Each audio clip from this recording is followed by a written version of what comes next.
sure to hop on over to the Spiritual Broadcast Network. It's the go-to place for all things spiritual. You'll discover internet television shows that you won't find anywhere else. You can also choose from hundreds of hours of spiritual documentaries and movies. You'll enjoy on-demand and live internet television programming 24/7. Best of all, we add new dramas, comedies, talk, and reality shows and more on a daily basis. So why spend countless hours searching the web when you can quickly find just what you want on the Spiritual Broadcast Network? Good evening. Welcome to the Vortex Sarasota Show. I'm your host, George Lewis. I've got a great guest tonight. We're going to have a lot of fun. Tanya Jobson. Tanya has written a series of 5 books on higher vibrational life. This particular book that she's just completed is just going to be available on the 13th. Is that right? 13th? Did you tell me? Yes, November 13th is Higher Vibrational Life Reflections. It's actually 365 days that so that you can follow the year round and get spiritual inspirations that will raise your vibration, which is really what we're all trying to do, I believe. Welcome, Tanya. Thank you. Glad it's to have great you. To be here. Yeah. This is your second trip here. Yes, it is. You finished 2 books this year, didn't you? Yes, I did, yeah? Actually. That's pretty strong. Yeah. You're pretty prolific. Yes, thank you. So before we get into your work, tell us about Tanya. How did you get into all this stuff? Were you raised in a metaphysical spiritual family, or you come from a Baptist background? Or no. Did they beat you? Yeah. Actually, I was in a religious environment, but not our household. Our household didn't join that religious Catholic environment in Ireland. So, right. We didn't have any religion growing up, even though it was all around me. Were you in the war? The conflict there that went on so long, or in Ireland? Yeah. No, I lived in Southern Ireland for 3 years. In my early teenage years, I lived there. But I lived in London, England, where I was born, until I was about 13. Right. And my parents were far too busy to take us to church. My father had 2 jobs, 4 children, and oh boy, yeah, and so he was just trying to support and feed and children. Clothe you guys. Yeah. So a lot of the time we were latchkey kids, coming and going. Once we were old enough to carry the key and coming and going as right. you wanted to, and I would go to churches and sneak in the back door and wanted to know what it was all about, what was going on in there, or what I felt, when I was inside there. Right. I did enjoy that, but I never really, there was always something missing for me when I went into a church and listened to some of the ways that the people were told what to do. I right. felt that lack of freedom and love that when you find and discover for yourself. Right. So I didn't really have any religious upbringing per se, but sounds like you're like me, never really a joiner either. Right. I did. I just looked in and see what you were all doing. Right. That's about and my decided to run. No, I'm just kidding. Yeah. Everybody can do what they want to do. I was raised a drop-off Methodist. They drop me off and then pick me back up. Yeah. Well, I did that with the library. Right. Yeah, I was dropped off at the library and picked up later on that day. Well, that's a good spot to be. Oh, I loved it. Yeah, I loved it. That became one of the joys of childhood, was to know you would be dropped off at the library. Right. Yeah. I used to spend a lot of time in the library. Yeah.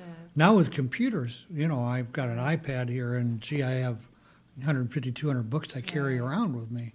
Right. So when we were talking about as you wrote this, afterwards, once it was completed, you found there was some kind of a connection, a lineage in there that you didn't really expect. Right. Tell us about that. Well, as I completed writing the book and I allowed the editor to do their work on the book, then I go through it again to make sure nothing was really, altered, so it was was not to what I want in there. Right. And so it was during that time that I would just take a slow read through the book. And that's when I kind of felt and discovered that there's an actual underlying theme going through the book that actually moves and takes people from one sort of message to the other, to the other. So once you start reading the book, you're actually dealing with your mental body, your emotional body, and the understanding of the power of your thoughts and your emotions and your energy body. And then it moves into some of the messages start delivering that you are not the mind. Right. That you have to come outside of the boundaries of mind itself and not let mind become the lead in your life, which I think most of humanity has done for a long time. They think they are the mind. Or the brain. Right, and you are not the mind. But once you shift that perspective on reality, you come into a greater state of being, and that being is one with divine mind. And then once you join with that aspect, that flows into your reality, bringing you and transforming you into having a different perception of reality than you do if you're just playing with the consciousness of mass human consciousness. Absolutely. So, and then the book moved from there into finally ending up, the last few messages are just totally about how we are one with love,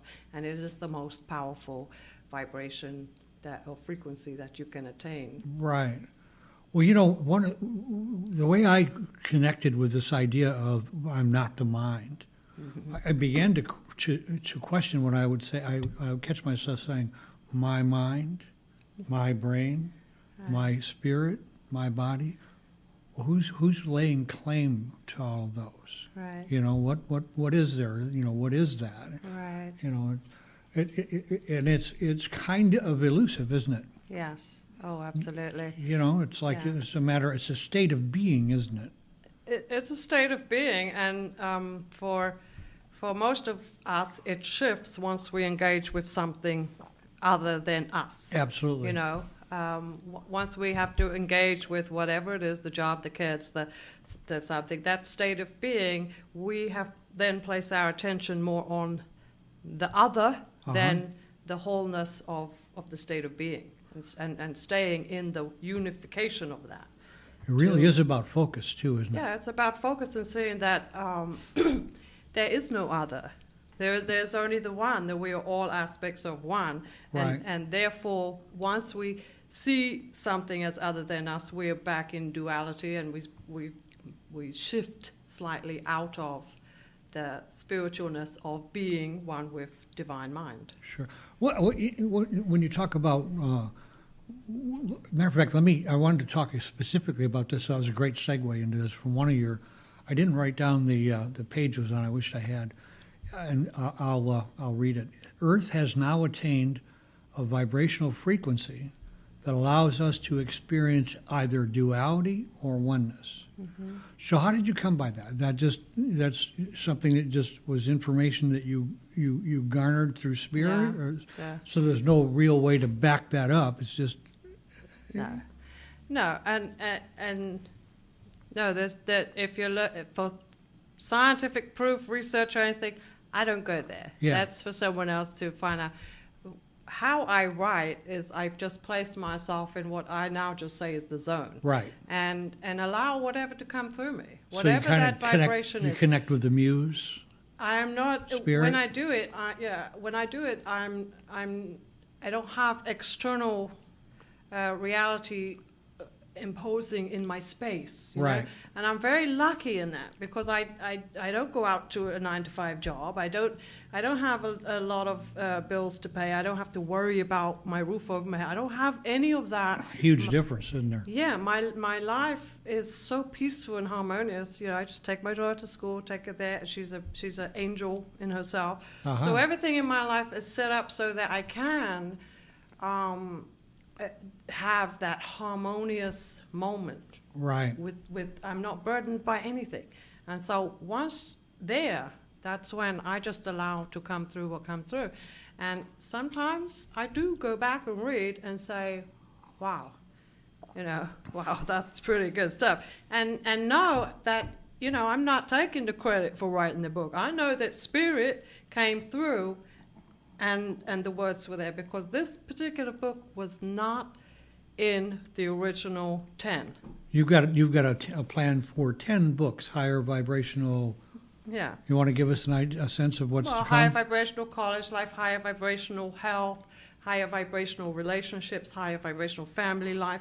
You can take any subject that we have to deal with, on a daily basis or yearly basis, and you can talk about it in a vibrational sense, right, so that people get more of an understanding. Because when I bring up vibrations to my friends, if we're having discussion about something, you can explain it vibrationally and people get it.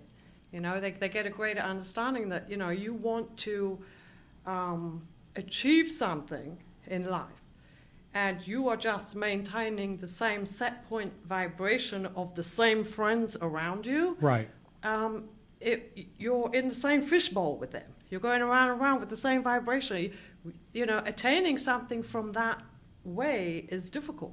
Keep doing what you're doing. You're going to keep getting what you're getting. So you take yourself out, you reach out and you connect with just even one person or one modality, whether it be a particular hypnotherapy tape that you listen to. Excuse me. You take yourself to that vibration, connect yourself with that.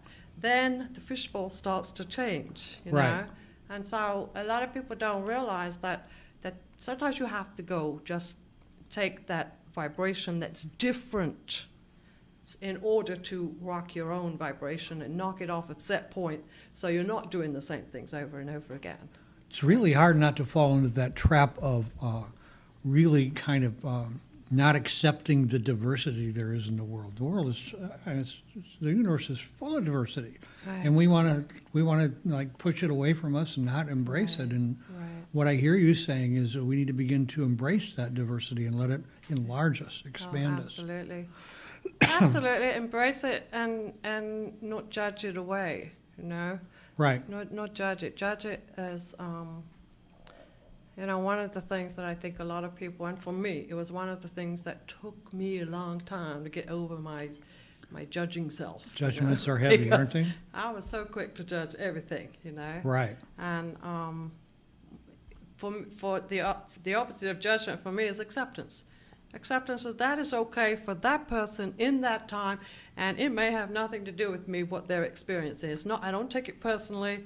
Your experience, your story, whatever, I watch it, right, and it's great for you. And one of the things is, as parents, we have things that we want our children to do, achieve, and be, and all that, And sometimes when they're just being who they are, we're the first one to judge. Yeah. And that I had to deal with that myself with my oldest son. He's a brilliant musician, absolutely brilliant. But you want to see your son doing something, mm-hmm, whatever that thing is, you probably don't even understand what it is, and you're quick to judge that. Hey, if he just wants to live life in the moment as he's doing it, that's great. It's great for him. It's something that the spiritual community is working for all the time. Right. Yeah. Right. He will find himself and find his way in life a whole lot quicker without my imposing my limits, boundaries. You have to do this and that, And sometimes just backing away and saying, let life be for that person, How old is your son? He's 23. Okay. Yeah. So by now he should be running for Congress, or he should be. I understand. Right now he should be who he wants to be. Yeah, I totally understand. Right. Well, yeah, that like we have that same problem with ourselves.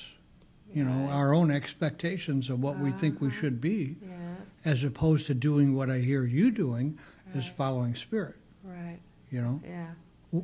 Because there's so much enculturation gets in our mind that we think we're following our own path, but we're following culture, what they have set up for us. Well, I think that is part of the programming that society has put upon us as we grew up. I mean, that we were supposed to go to school, get the job and function in society in a particular way. And we all bought it. We all bought the programming. Bought into it, absolutely. And it is very hard to break it, just sure, to go with what spirit does, And I don't wake up every day and just say, hey, Spirit, so I plan some things. Sure. I plan a few things, and maybe I see that, okay, that was not a good plan, Tanya, but I don't beat myself up about it anymore. Right. It was before, when 10 years ago, when I was Miss Perfectionist, and there was a place for everything and everything in its place.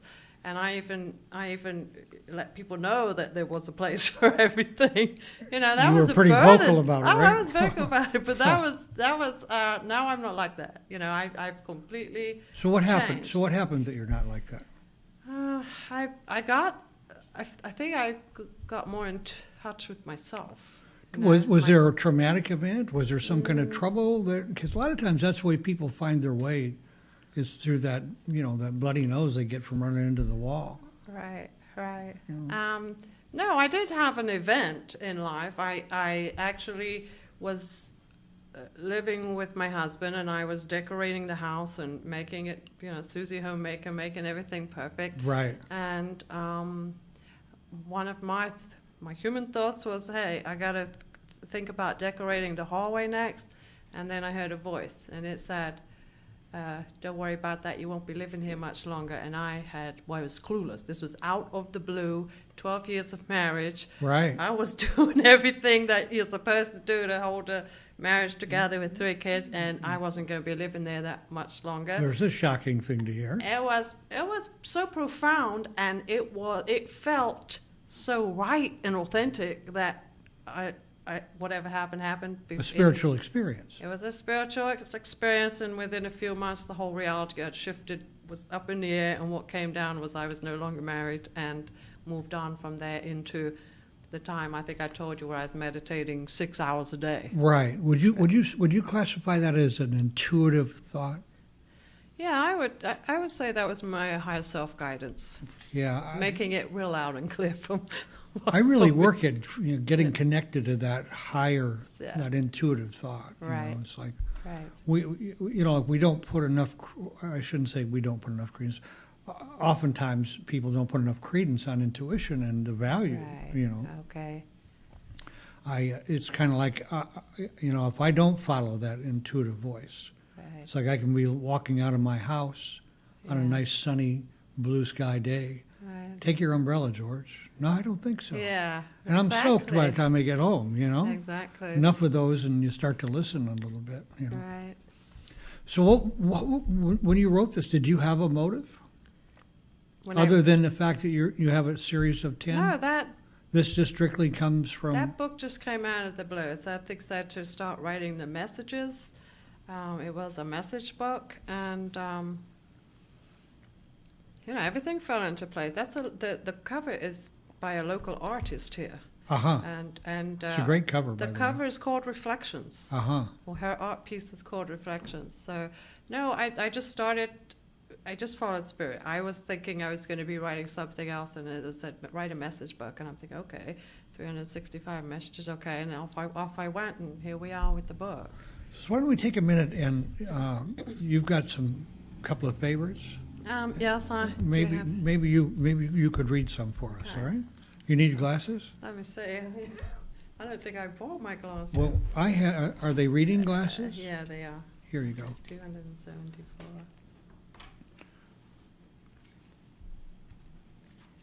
Figures I'd ask you something when you don't have your glasses, right? If you have a problem with it, we don't need to do it. Well, let me see. 274.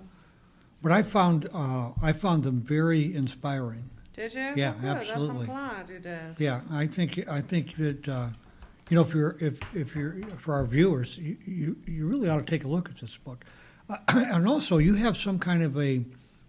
Is it November 13th when it comes out, and you got some special gifts for people who buy it from Amazon? Tell us about that before you read this.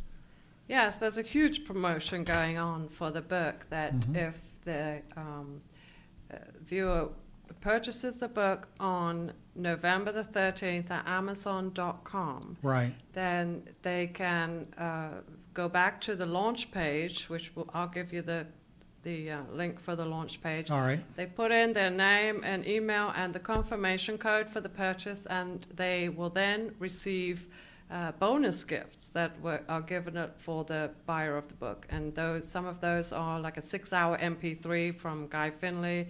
We have ebooks that people are gifting. Right. Hypnotherapy MP3s. If they purchase this one, they actually get the PDF download of Human Energy Body Awareness. So they're actually getting 2 for 1. 2 for 1. Okay. From me. And then not only that, they will be put into a drawing so that 3 people that night while we're drinking champagne at Terry's house, right, 3 people will be drawn out, and we're going to film it so they see that it's not, bogus. Right. We're going to film the drawing, and 3 people will win coaching from me in my new virtual office. Oh, great. And the value of that is $375. So that's not, right. It's a good cheesy exactly purchase. But the thing about this book is to think Christmas gift, because to inspire someone for an entire year with your Christmas gift is kind of hard to do. But they will be inspired. Almost impossible, yeah. Well, they will be so inspired. So your timing is really great for publishing with Christmas right around the corner. Couldn't have done better myself. Good for you. Yeah. You're going to find out how dirty my glasses is on the left, because these are great. I'm blind in my left eye, so I don't worry about how dirty it is. Oh, this looks great. Good. Do they suit me? Yeah. Okay. All right, I'll read. This is number 274, and I'm just going to start.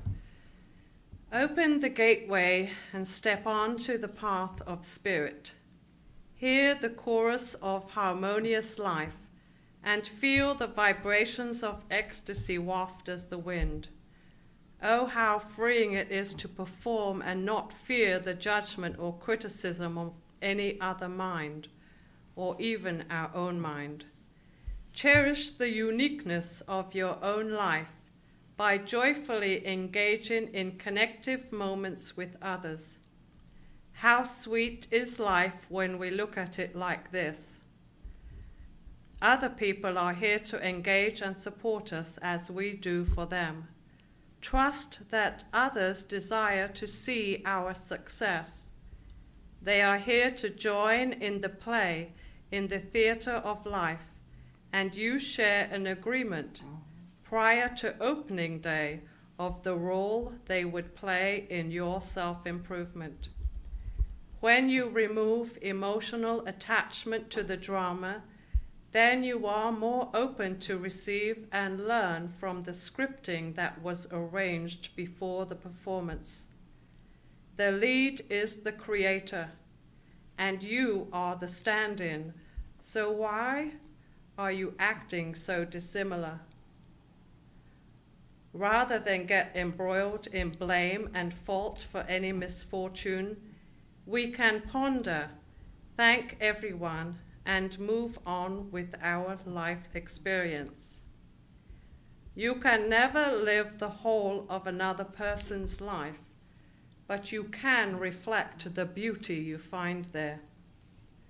Your life is unique and offers you the most beautiful experience you could ever imagine. Nurturing yourself is the most crucial aspect of living your authentic life. You are not being selfish in living this way. You are caring for the most effective element of your life, your own well-being and ability to function as you become a powerhouse of service to others. That's a great read. One of the things that I know, to change my vibration, I've had to change what I believe.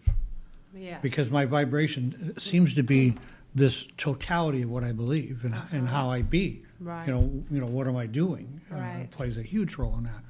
One of the things about your book is that it tends to bring out new ideas.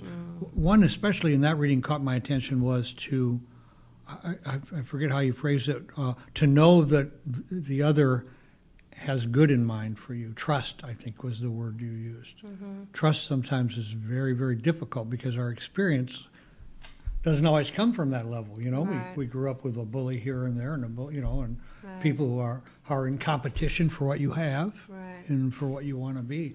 So it's very much outside of, but without going to that real outside, we can't make that change, can we? Right.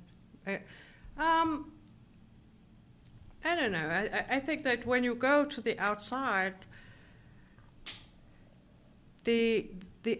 all the content is still a part of how big you get. When I say outside, I don't really mean outside. I mean the opposite side. That's what I should have said. In other words, yeah, I hear what you're saying. Right. It does. Well, one of my things is to, in the Bible when it says judge not lest you be judged, I have found in life that if you judge something, you will experience it. Yep. And it may not be next week or whatever, but you can know that 10 years down the line, if you're profoundly judging something, It's coming around. you will experience in order so that you can have it from another perspective and will therefore be of another mind about it.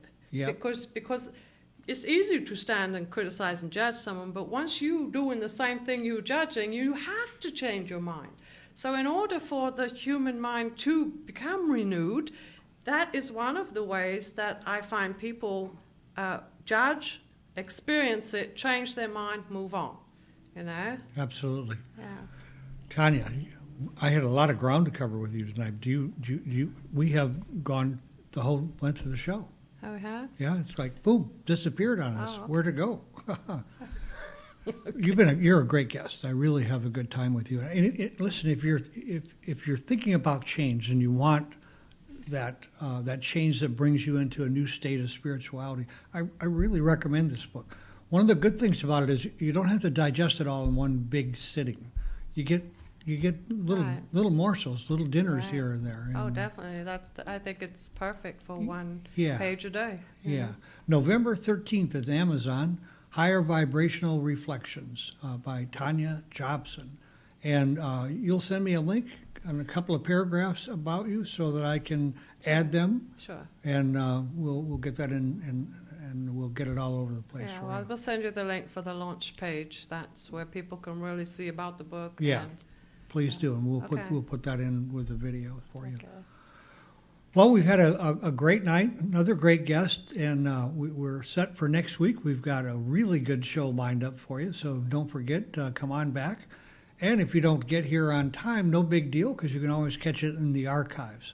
So until next week, be sure to accentuate the positive and have a fantastic week. Be sure to hop on over to the Spiritual Broadcast Network. It's the go-to place for all things spiritual. You'll discover internet television shows that you won't find anywhere else. You can also choose from hundreds of hours of spiritual documentaries and movies. You'll enjoy on-demand and live internet television programming 24/7. Best of all, we add new dramas, comedies, talk, and reality shows and more on a daily basis.